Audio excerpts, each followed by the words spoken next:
guys মই যে আপোনালোকক জাভাস্ক্ৰিপ্ট শিকাবলৈ গৈ আছোঁ যদি আপোনালোকে জাভাস্ক্ৰিপ্ট শিকিছে যদি শিকা নাই 1 মিনিটত আপোনালোকে এই ফাংচনটো শিকি লওক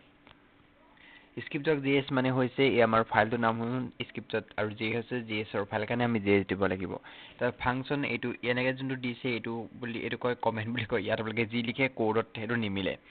তাৰপিছত ফাংচন চাম এইটো ফাংচন হৈছে ফাংচন কাৰণে ফাংচন লিখিব লাগিব আৰু চাম হৈছে ফাংচনটোৰ নাম আৰু xy হৈছে ফাংচনটোৰ এটা ভেৰিয়েবল নেম হয় আৰু ইয়াৰ যোনটো দেখিছে কাৰ্লি ব্ৰেচেছ এইটো এটা ৰুল হয় তাৰপিছত এইটো লোকেল এইটো দিছে এইটো এটা কমেন্ট হয় আৰু s is equal to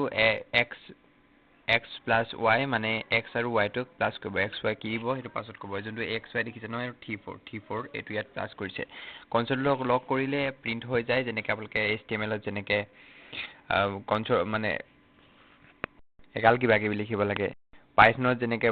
print doc আমুক লিখিলে হেল্লো প্ৰিন্ট ডট কিবা কিবি লিখিব লাগে আমি জাভাস্ক্ৰিপ্ট কনসোলৰ লগত লিখিলে সেইটো প্ৰিন্ট হয় তাৰপিছত এইবোৰ আছে আৰু চাম আছে কনসোলৰ লগ কৰিলে গোটেই এইটো প্ৰিন্ট হৈ যাব গতিকে যদি আপোনালোকে শিকিব পাৰিলে 1 মিনিটত জাভাস্ক্ৰিপ্ট তেনেহ'লে চেনেল সাবস্ক্ৰাইব কৰি দিয়ক আৰু মই ভিডিঅ' কৰি আছোঁ কিপেড মোবাইলত